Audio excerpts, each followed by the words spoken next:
अथ ध्यानपारमिता नाम अष्टमः परिच्छेदः। वर्धयित्वैवमुत्साहं समाधौ स्थापयन्मनः। विक्षिप्तचित्तस्तु नरः क्लेशदंष्ट्रान्तरे स्थितः। कायचित्तविवेकेन विक्षेपस्य न सम्भवः। तस्माल्लोकं परित्यज्य वितर्कान् परिवर्जयेत्। स्नेहान्न त्यज्यते लोको लाभादिषु च तृष्णया। तस्मादेतत्परित्यागे विद्वानेवं विभावयेत्। समथेन विपश्यना सुयुक्तः कुरुते क्लेशविनाशमित्यवेत्य। समथः प्रथमं गवेषणीयः स च लोके निरपेक्षयाभिरत्या। कस्यानित्येष्वनित्यस्य स्नेहो भवितुमर्हति। येन जन्मसहस्राणि द्रष्टव्यो न पुनः प्रियः। अपश्यन्नरतिं याति समाधौ न च तिष्ठति। न च तृप्यति दृष्ट्वापि पूर्ववद् बाध्यते तृषा। न पश्यति यथा भूतं संवेगादवहीयते। दह्यते तेन शोकेन प्रियसङ्गमकाङ्क्षया। तच्चिन्तया मुधा याति ह्रस्वमायुर्मुहुर्मुहुः। अशाश्वतेन मित्रेण धर्मो भ्रश्यति शाश्वतः। बालैः सभागचरितो नियतं याति दुर्गतिम्। नेष्यते विषभागश्च किं प्राप्तं बालसङ्गमात्। क्षणात् भवन्ति सुहृदो भवन्ति रिपवक्षणा। तोषस्थाने प्रकुप्यन्ति दुराराधाः पृथक् जनः। हितमुक्ताः प्रकुप्यन्ति वारयन्ति च मां हिता। अथ न श्रूयते तेषां कुपिता यान्ति दुर्गतिम्। ईर्ष्योत्कृष्टात् समाद्वन्द्वो हीनान्मानस्तुतेर्मदः। अवर्णात् प्रतिघश्चेति कदा बालाद्हितं भवेत्। आत्मोत्कर्षः परावर्णः संसाररतिसङ्कथा। इत्याद्यवश्यमशुभं किञ्चिद् बालस्य बालतः। एवं तस्यापि तत्सङ्गात् तेनानर्थसमागमः। एकाकी विहरिष्यामि सुखमक्लिष्टमानसः। बालाद्दूरं पलायेत प्राप्तमाराधयेत् प्रियैः। न संस्तवानुबन्धेन किं तु दासीन साधुवत्। धर्मार्थमात्रमादाय भृङ्गवत्कुसुमान्मधु। अपूर्व इव सर्वत्र विहरिष्याम्यसंस्तुतः। लाभी च सत्कृतश्चाहम् इच्छन्ति बहवश्च माम्। इति मर्त्यस्य सम्प्राप्तान् मरणाज्जायते भयम्। यत्र यत्र रतिं याति मनः सुखविमोहितं यत्तत्सहस्रगुणितं दुःखं भूत्वोपतिष्ठति तस्मात् प्राज्ञो न तामिच्छेत् इच्छातो जायते भयम् स्वयमेव च यात्येतद् धैर्यं कृत्वा प्रतीक्षताम् बहवो लाभिनो भूवन् बहवश्च यशस्विनः सह लाभयशोभिस्ते न ज्ञाता क्व गता इति मामेवान्ये जुगुप्सन्ति किं प्रहृष्याम्यहं स्तुतः मामेवान्ये प्रशंसन्ति किं विषीदामि निन्दितः नानाधिमुक्तिकाः सत्त्वा जिनैरपि न तोषितः किं पुनर्मादृशैः अज्ञैस्तस्मात् किं लोकचिन्तया निन्दन्त्यलाभिनं सत्त्वम् अवध्यायन्ति लाभिनं प्रकृत्या दुःखसम्बासै कथं तैर्जायते रतिः न बालः कस्यचिन्मित्रम् इति चोक्तं तथागतैः न स्वार्थेन विना प्रीतिर्यस्माद्बालस्य जायते स्वार्थद्वारेण या प्रीतिः आत्मार्थं प्रीतिरेव सा द्रव्यनाशे यथोद्वेगः सुखहानिकृतो हि सः नावध्यायन्ति तरवो न चाराध्या प्रयत्नतः कदा तैः सुखसम्बासै सहवासो भवेन्मम शून्यदेवकुले स्थित्वा वृक्षमूले गुहासु वा कदा नपेक्ष्यो यास्यामि पृष्ठतो नवलोकयन् अममेषु प्रदेशेषु विस्तीर्णेषु स्वभावतः स्वच्छन्दचार्यनिलयो विहरिष्याम्यहं कदा मृत्पात्रमात्रविभवस् चौरासम्भागचीवरः निर्भयो विहरिष्यामि कदा कायमगोपयन् कायभूमिं निजां गत्वा कंकालै अपरैः सह स्वकायं तुलयिष्यामि कदा सतनधर्मिणम्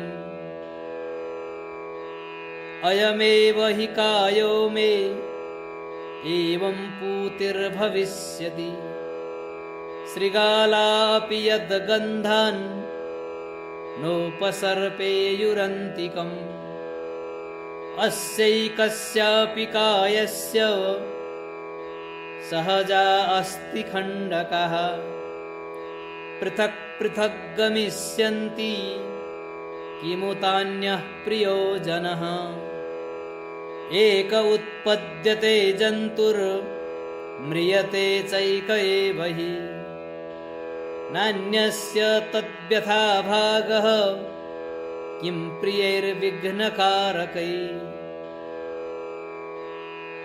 अध्वानं प्रतिपन्नस्य यथा वासपरिग्रहः तथा भवाध्वगस्यापि जन्मावासपरिग्रहः चतुर्भिः पुरुषैर्यावत् स न निर्धार्यते ततः आशोच्यमानो लोकेन तावदेव वनं व्रजे असंस्तवा विरोधाभ्याम् एक एव शरीरकः पूर्वमेव मृतो लोके म्रियमाणो न शोचति न चान्तिकसरा केचित् शोचन्तः कुर्वते व्यथाम् बुद्धाद्यनुस्मृतिं चास्य विक्षिपन्ति न केचन तस्मादेकाकिता रम्या निरायासा शिवोदया सर्वविक्षेपशमनी सेवितव्या मया सदा सर्वाण्यचिन्ता निर्मुक्तः स्वचित्तैकाग्रमानसः समाधानाय चित्तस्य प्रयतिष्येदमाय च कामाह्यनर्थजनका इह लोके परत्र च इह बन्धवदुच्छेदैर्नरकादौ परत्र च यदर्थं दूतदूतीनां कृताञ्जलिरनेकधा न च पापमकीर्तिर्वा यदर्थं गणिता पुरा प्रक्षिप्तश्च भयेऽप्यात्मा द्रविणं च व्ययीकृतं यान्येव च परिष्वज्य बभूवोत्तमनिर्वृतिः तान्येवास्थीनि नान्यानि स्वाधीनान्यममानि च प्रकामं सम्परिष्वज्य किं न गच्छसि निर्वृतिम् उन्नाम्यमानं यत्नात् नीयमानमधो ह्रिया पुरा दृष्टमदृष्टं वा मुखं जालिकयावृतम् तन्मुखं त्वत्परिक्लेश महद्भिरिवाधुना गृध्रैर्व्यक्तिकृतं पश्य किमिदानीं पलायसे परचक्षुर्निपातेभ्यो प्यासिद्यत्परिरक्षितं तदद्य भक्षितं यावत् किमीर्ष्यालो न रक्षसि मांसोच्छ्रयमिमं दृष्ट्वा गृध्रैः अन्यैश्च भक्षितम् आहारः पूज्यतेऽन्येषां स्रक्चन्दनविभूषणैः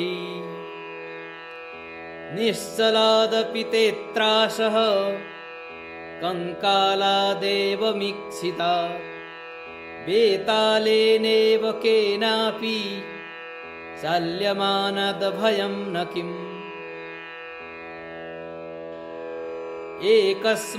एकस्मादसनादेशां लालामेध्यं च जायते तत्रामेध्यमनिष्टं ते लालापानं कथं प्रियम् तूलगर्भैर्मृदुस्पर्शैः रमन्ते नोपधानकैः दुर्गन्धं न स्रवन्तीति कामिनो मेध्यमोहितः यत्रच्छन्नेऽप्ययं रागस्तदच्छन्नं किमप्रियम् न चेत्प्रयोजनं तेन कस्माच्छन्नं विमृध्यते यदि तेनाशुचौ रागः कस्मादालिङ्गसे परम् मांसकर्दमसंलिप्तं स्नायुबद्धास्थिपञ्जरम् स्वमेव बौहमेध्यं ते तेनैव धृतिमाचर अमेध्यभस्त्रामपरां गूथघस्मर विस्मर मांसप्रियोऽहमस्येति द्रष्टुं प्रष्टुं च वाञ्छसि अचेतनं स्वभावेन मांसं त्वं कथमिच्छसि यदिच्छसि न तच्चित्तं द्रष्टुं स्प्रष्टुं च शक्यते यच्च शक्यं न तद्वेत्ति किं तदा लिङ्गसे मुधा नामेध्यमयमन्यस्य कायं वेत्सीत्यनद्भुतम् स्वामेध्यमयमेव त्वं तं नावैसीति विस्मयः विघनार्कांशु विकचं मुक्त्वा तरुणपङ्कजम् अमेध्यसौण्डचित्तस्य कारतिर्गूथपञ्जरे मृदाद्यमेद्यलिप्तत्वात् यदि न स्प्रष्टुमिच्छसि यतस्तन्निर्गतं कायात् तं प्रष्टुं कथमिच्छसि यदि तेनाशुचौ रागः कस्मादालिङ्गसे परम् अमेद्यक्षेत्रसम्भूतं तद्बीजं तेन वर्धितम् अमेद्यभवमल्पत्वान् न वाञ्छस्य शुचिं कृमिम् बौहमेध्यमयं कायम् अमेध्यजमपीच्छसि न केवलममेध्यत्वम् आत्मीयं न जुगुप्ससि अमेध्यभाण्डानपरान् गूथघस्मरवाञ्छसि कर्पूरादिषु हृद्येषु शाल्यन्नव्यञ्जनेषु वा मुखक्षिप्तविशिष्टेषु भूमिरप्यशुचिर्मता यदि प्रत्यक्षमप्येतद् अमेध्येनाधिमुच्यसे श्मशाने पतितान् घोरान् कायान् पश्यापरानपि चर्मण्युत्पाटिते यस्मात् भयमुत्पद्यते महत् कथं ज्ञात्वापि तत्रैव पुनरुत्पद्यते रतिः काये न्यस्तोऽप्यसौ गन्धश्चन्दनादेव नान्यतः अन्यदीयेन गन्धेन कस्मादन्यत्र रज्यसे यदि स्वभावदौर्गन्ध्यात् रागो नात्र शिवं ननु किमनर्थरुचिर्लोकस्तं गन्धेनानुलिम्पति कायस्यात्र किमायातं सुगन्धि यदि चन्दनम् अन्यदीयेन गन्धेन कस्मादन्यत्र रज्यते यदि केशनखैर्दीर्घैर्दन्तैः समलपाण्डुरैः मलपङ्कधरो नग्नः कायः प्रकृतिभीषणः स किं संस्क्रियते यत्नात् आत्मघाताय शस्त्रवत् आत्मव्यामोहनोद्युक्तैः उन्मत्तैराकुलामहि कंकालान् कतिचिद् दृष्ट्वा श्मशाने किल ते घृणा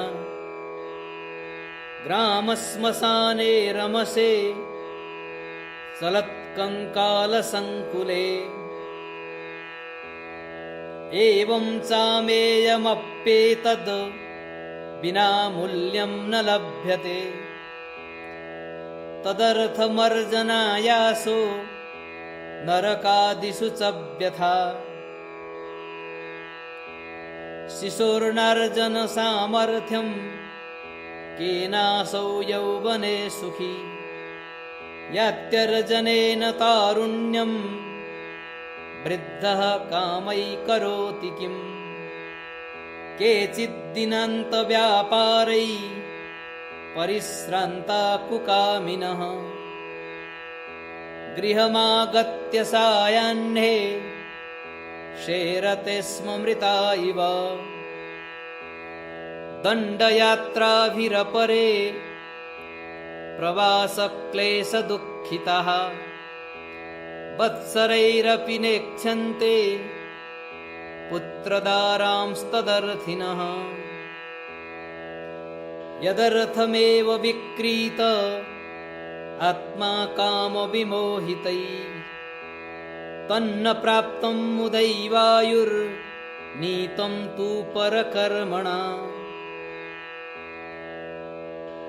विक्रीतस्वात्मभावानां सदा प्रेषणकारिणां प्रसूयन्ते स्त्रियोऽन्येषाम् अटवीविटपादिषु रणं जीवितसन्देहं विशन्ति किल जीवितुं मानार्थं दासतां यान्ति मूढा कामविडम्बिताः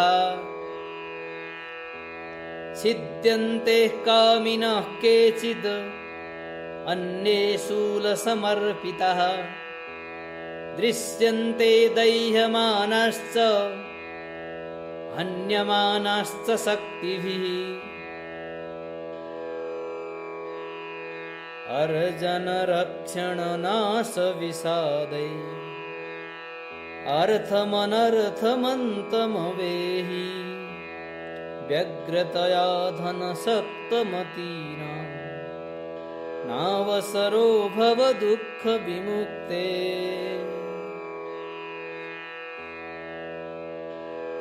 एवमादीनवो भूयान् अल्पास्वादस्तु कामिनां सकटं वहतो यद्वत् पशुर्घासलवग्रहः तस्यास्वादलवस्यार्थे यः पशोरप्यदुर्लभः हतादैव हतेनेयं क्षणसम्पत्सु दुर्लभा अवश्यं गन्तुरल्पस्य नरकादिप्रपातिनः कायस्यार्थे कृतो योऽयं सर्वकालं परिश्रमः ततः कोटिशतेनापि श्रमभागेन बुद्धता चर्या दुःखान्महद्दुःखं सा न बोधिर्न कामिनाम् न शस्त्रं न विषं नाग्निर्न प्रपातो न वैरिणः कामानाम् उपमां यान्ति नरकादिव्यथा स्मृतेः एवमुद्विज्य कामेभ्यो विवेके जनयेद् रतिम् कलहायासशून्यासु शान्तासु वनभूमिषु धन्यै शशाङ्ककरचन्दनशीतलेषु रम्येषु हर्म्यविपुलेषु शिलातलेषु निःशब्दसौम्यवनमारुतवीज्यमानैः संक्रम्यते परहिताय विचिन्त्यते च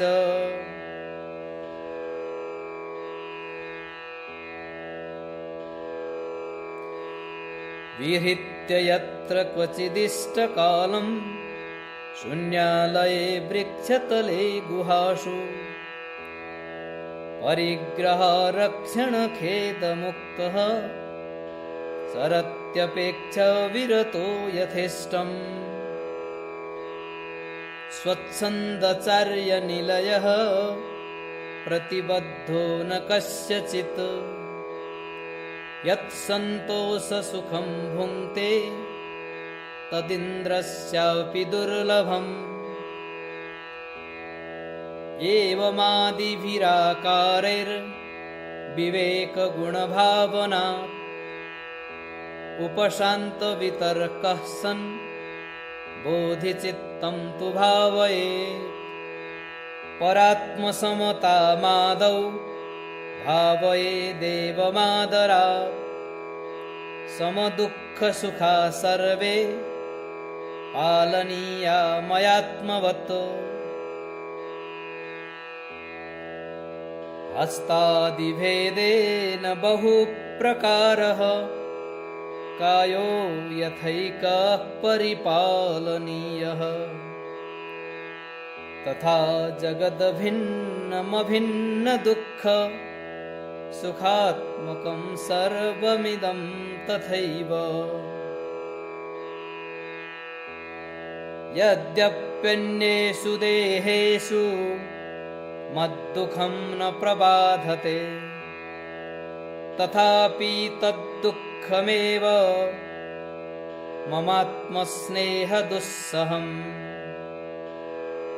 तथा यद्यप्यसंवेद्य मन्यद्दुःखं मयात्मना तथापि तस्य तद्दुःखम् आत्मस्नेहेन दुस्सहम्।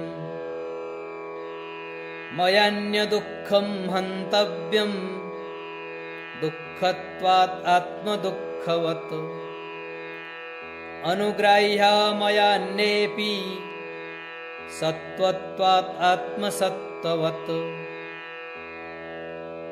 यदा मम परेषां च तुल्यमेव सुखं प्रियं तदात्मनः को विशेषो येनात्रैव सुखोद्यमः। यदा मम परेषां च भयं दुःखं च न प्रियं तदात्मनः को विशेषो यत्तं रक्षामि नेतरम्। तद्दुःखेन न मे बाधेत्यसौ यदि न रक्षते नागामिकाय दुःखान्मे बाधा तत्केन रक्षते। अहमेव तदापीति मिथ्येयं परिकल्पना अन्य एव मृतो यस्मात् अन्य एव प्रजायते। यदि तस्यैव तद्दुःखं रक्ष्यं तस्यैव तन्मतम् पाददुःखं न हस्तस्य कस्मात् तत्तेन रक्षते। अयुक्तमपि चेदेतद् अहङ्कारात् प्रवर्तते तदयुक्तं निवर्त्यं तत् स्वमन्यच्च यथा बलम्। सन्तानः समुदायश्च पङ्क्तिसेनादिवन्मृषा यस्य दुःखं न नास्त्यस्मात् कस्य तत्स्वं भविष्यति। अस्वामिकानि दुःखानि सर्वाण्येवाविशेषतः दुःखत्वादेव वार्याणि नियमस्तत्र किं कृतः। दुःखं कस्मान्निवार्यं चेत् सर्वेषाम् अविवादतः वार्यं चेत् सर्वमप्येवं न चेदात्मापि सत्त्ववत्। कृपया बहु दुःखं चेत् कस्मादुत्पद्यते बलात् जगद्दुःखं निरूप्येदं कृपा दुःखं कथं बहु। बहूनामेकदुःखेन यदि दुःखं विगच्छति उत्पाद्यमेव तद्दुःखं सदयेन परात्मनोः। अतः सुपुष्पचन्द्रेण जानतापि नृपापदम् आत्मदुःखं न निहतं बहूनां दुःखिनां व्ययात्। एवं भावितसन्ताना परदुःखसमप्रियः अवीचिम् अवगाहन्ते हंसा पद्मवनं यथा। मुच्यमानेषु सत्त्वेषु एते प्रामोद्यसागरः तैरेव ननु पर्याप्तं मोक्षेणारसिकेन किम्। अतः परार्थं कृत्वापि न मदो न च विस्मयः न विपाकफलाकाङ्क्षा परार्थैकान्ततृष्णया। तस्माद् यथान्तसो वर्णात् आत्मानं गोपयाम्यहं रक्षाचित्तं दयाचित्तं करोम्येवं परेष्वपि। अभ्यासात् अन्यदीयेषु शुक्रशोणितबिन्दुषु भवत्यहमिति ज्ञानम् असत्यपि हि वस्तुनि। तथा कायोऽन्यदीयोऽपि किमात्मेति न गृह्यते। परत्वं तु स्वकायस्य स्थितमेव न दुष्करम्। ज्ञात्वा सदोषमात्मानं परानपि गुणोदधिन्। आत्मभावपरित्यागं परदानं च भावयेत्। कायस्यावयवत्वेन यथाभीष्टाकरादयः जगतोऽवयवत्वेन तथा कस्मान्न देहिनः। यथात्मबुद्धिरभ्यासात् स्वकायेऽस्मिन्निरात्मके परेष्वपि तथात्मत्वं किमभ्यासान्न जायते। एवं परार्थं कृत्वापि न मदो न च विस्मयः आत्मानं भोजयित्वैव फलाशा न च जायते। तस्मात् यथार्तिशोकादेः आत्मानं गोप्तुमिच्छसि रक्षाचित्तं दयाचित्तं जगत्यभ्यस्यतां तथा। अध्यतिष्ठदतो नाथः स्वनामाप्यवलोकितः पर्षत्सारद्य भयमप्यपनेतुं जनस्य हि दुष्करान्न निवर्तेत यस्मात् अभ्यासशक्तितः। यस्यैव श्रवणात्रासस्तेनैव न विना रतिः आत्मानं चापरांश्चैव यः शीघ्रं त्रातुमिच्छति स चरेत् परमं गुह्यं परात्मपरिवर्तनम्। यस्मिन्नात्मन्यतिस्नेहात् अल्पादपि भयाद्भयं न द्विषेत् कस्तमात्मानं शत्रुवद् यो भयावहः। यो माद्यञ्छुत्पिपासादि प्रतीकारचिकीर्षया पक्षिमत्स्यमृगान् हन्ति परिपन्थं च तिष्ठति। यो लाभसत्क्रियाहेतुः पितरौ अपि मारयेत् रत्नत्रयस्त्वमादद्याद् येनाविचिन्धनो भवेत्। कः पण्डितस्तमात्मानम् इच्छेत् रक्षेत् प्रपूजयेत् न पश्येत् शत्रुवच्चैनं कश्चैनं प्रतिमानये। यदि दास्यामि किं भोक्ष्ये इत्यात्मार्थे पिशाचता।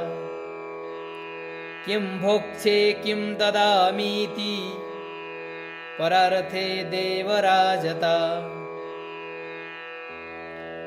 आत्मार्थं पीडयित्वान्यं नरकादिषु पच्यते।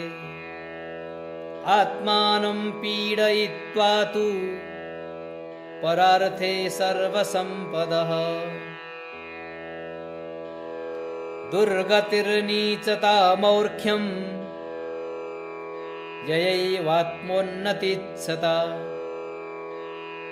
तामेवान्यत्र संक्राम्य सुगतिः सत्कृतिर्मतिः। आत्मार्थं परमाज्ञप्य दासत्वाद्यनुभूयते। परार्थं त्वेनमाज्ञप्य स्वामित्वाद्यनुभूयते। एकेचिद्दुःखिता लोके सर्वे ते स्वसुखेच्छया। एकेचित् सुखिता लोके सर्वे तेऽन्यसुखेच्छया। बहुना वा किमुक्तेन दृश्यतामिदमन्तरम्।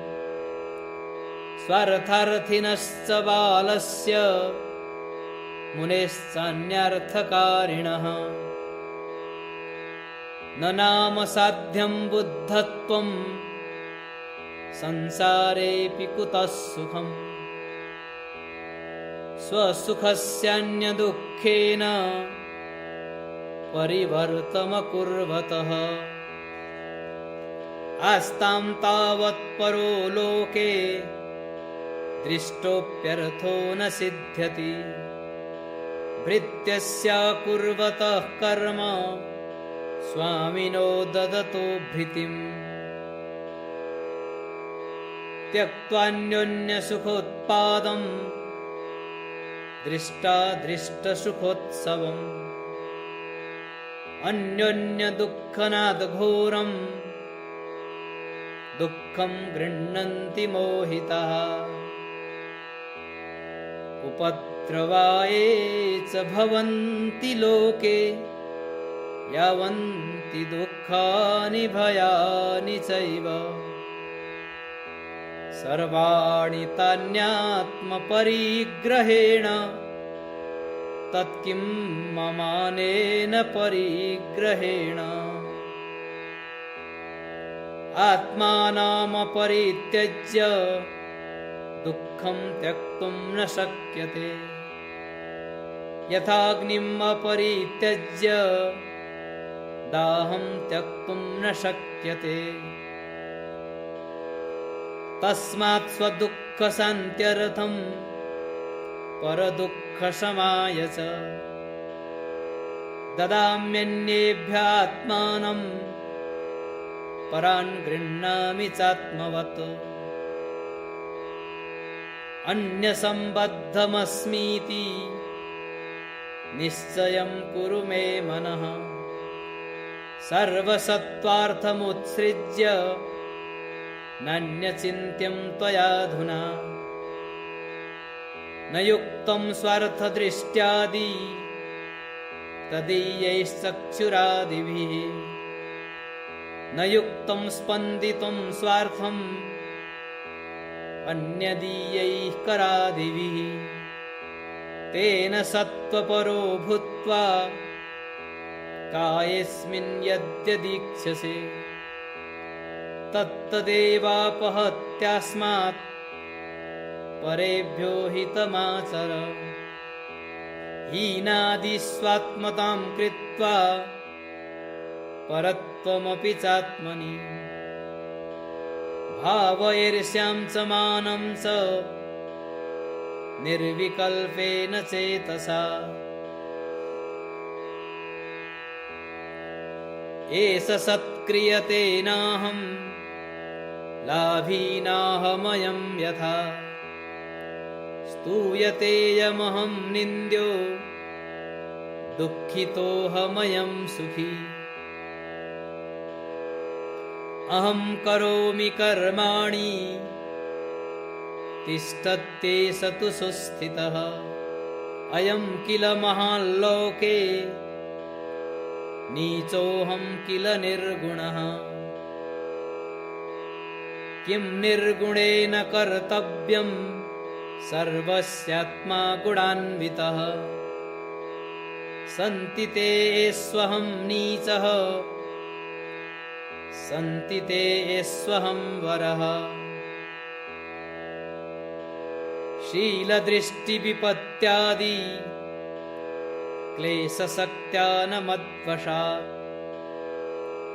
चिकित्स्योऽहं यथाशक्ति पीडाप्यङ्गीकृता मया अथाहमचिकित्स्योऽस्य कस्मान्माम् अवमन्यसे किं ममैतद्गुणैः कृत्यम् आत्मा तु गुणवानयम् दुर्गतिव्यालवक्त्रस्थे नैवास्य करुणाजने अपरं गुणमानेन पण्डितान् विजिगीषते समम् आत्मानमालोक्य यतस्वाधिक्यवृद्धये कलहेनापि संसाध्यं लाभसत्कारमात्मनः अपि सर्वत्र मे लोके भवेयुः प्रकटा गुणः अपि नाम गुणा यस्य न श्रोष्यन्त्यपि केचन साध्येरन्नपि मे दोषा स्यान्मे पूजास्य नो भवे सुलब्धा अद्य मे लाभा पूजितोऽहमयं न तु पश्यामो मुदितास्तावत् चिरादेनं खलीकृतम् हास्यं जनस्य सर्वस्य निन्द्यमानमितस्ततः अस्यापि हि वराकस्य स्पर्धा किल मया सह किमस्य श्रुतमेतावत् प्रज्ञारूपं कुलं धनम् एवमात्मगुणान् श्रुत्वा कीर्त्यमानान् इतस्ततः सञ्जातपुलको हृष्टः परिभोक्ष्ये सुखोत्सवम् यद्यप्यस्य भवेल्लाभो ग्राह्योऽस्माभिरसौ बलात् दत्त्वास्मै यापनामात्रम् अस्मत्कर्म करोति चेत् सुखाच्च चावनीयोऽयं युज्यस्मद्व्यथया सदा अनेन शतशः सर्वे संसारव्यथिता वयम् अप्रमेयागता कल्पः स्वार्थं जिज्ञासतस्तव श्रमेण महतानेन दुःखमेव त्वयार्जितम् मद्विज्ञप्त्या तथात्रापि प्रवर्तस्व विचारतः द्रक्ष्यस्येतद्गुणान् पश्चात् भूतं हि वचनं मुनेः अभविष्यद् इदं कर्म कृतं पूर्वं यदि त्वया बौद्धं सम्पत् सुखं मुक्त्वा न भविष्यदियं दशा तस्माद्यथान्यदीयेषु शुक्रशोणितबिन्दुषु सकर्तत्वमहङ्कारं तथान्यस्वपि भावय अन्यदीयस्सरो भूत्वा कायेऽस्मिन् यद्यदीक्षसे तत्तदेवापहृत्याथ परेभ्यो हितमाचर। अयं सुस्थः परो दुःस्थो नीचैरन्योयमुच्चकैः परः करोत्ययं नेति कुरुष्वेर्ष्यं त्वमात्मनि। सुखाच्च चावयात्मानं परदुःखे नियोजय कदायं किं करोतीति फलमस्य निरूपय। अन्येनापि कृतं दोषं पातयास्यैव मस्तके अल्पमप्यस्य दोषं च प्रकाशय महाजने। अन्याधिकयशोवादैर्यशोऽस्य मलिनीकुरु निकृष्टदासवच्चैनं सत्त्वकार्येषु वाहय। नागन्तुकगुणांसेन स्तुत्यो दोषमयो ह्ययम् यथा कश्चिन्न जानीयात् गुणमस्य तथा कुरु। संक्षेपाद्यद्यदात्मार्थे परेष्वपकृतं त्वया तत्तदात्मनि सत्त्वार्थे व्यसनं विनिपातय।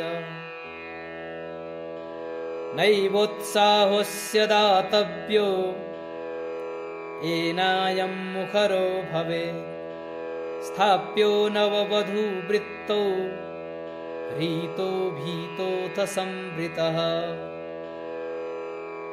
त्वं कुरुष्व तिष्ठैवं न कर्तव्यमिदं त्वया एवमेव वसः कार्यो निग्राह्यस्तदतिक्रमे। अथैव मुच्यमानेऽपि चित्तं नेदं करिष्यसि त्वामेव निग्रहीष्यामि सर्वदोषास्त्वदाश्रिताः। क्व यास्यसि मया दृष्टः सर्वदर्पान्निहन्मिते अन्योऽसौ पूर्वकः कालस्त्वया यत्रास्मि नाशितः। अद्याप्यस्ति मम स्वार्थ इत्यासां त्यज साम्प्रतम् त्वं विक्रीतो मयान्येषु बहुखेदमचिन्तयन्। त्वां सत्त्वेषु न दास्यामि यदि नाम प्रमोदतः। त्वं मां नरकपालेषु प्रदास्यसि न संशयः। एवं चानेकधा दत्त्वा त्वयाहं व्यथितश्चिरम् निहन्मि स्वार्थचेष्टं त्वां तानि वैराण्यनुस्मरन्।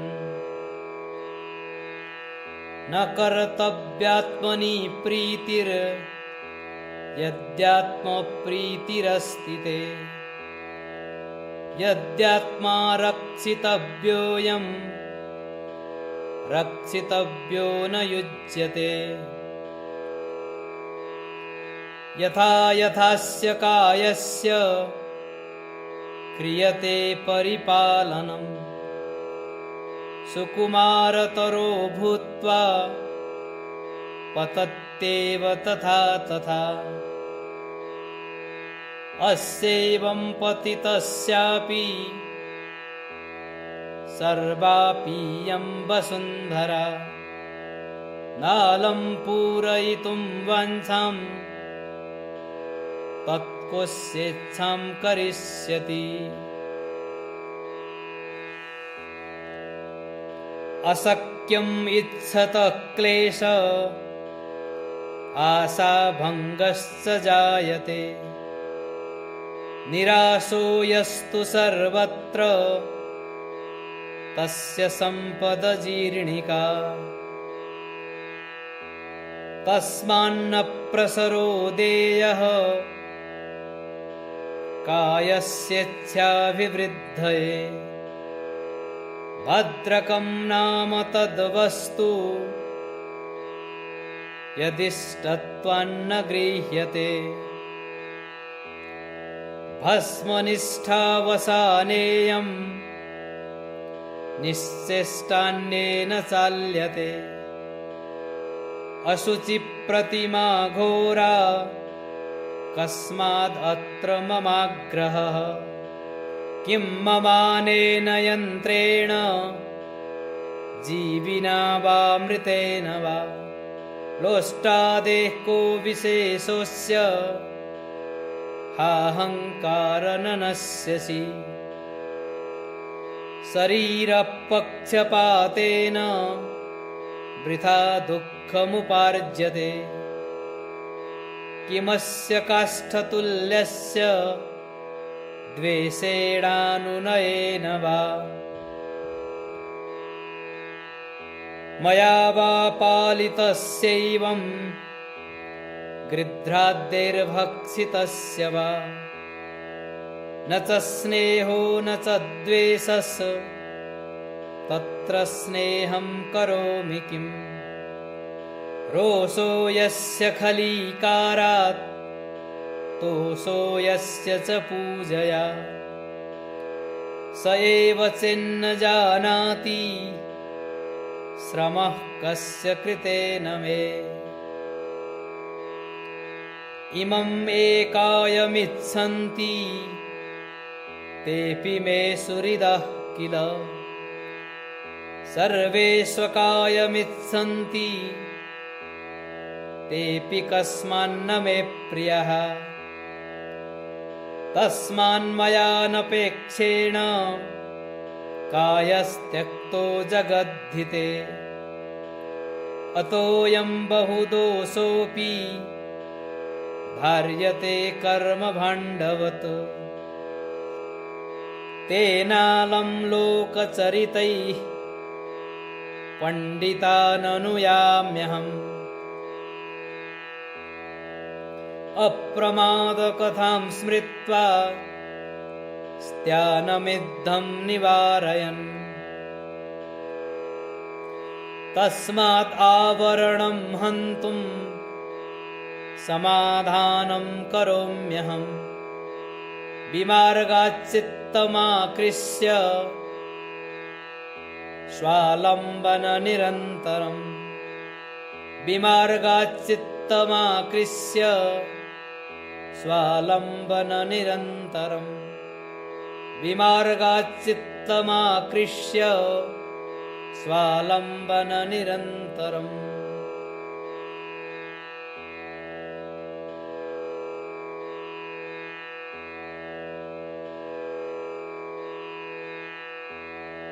इति श्री शान्तिदेव विरचिते बोधिचर्यावतारे ध्यानपारमिता नाम अष्टमः परिच्छेदः। ॐ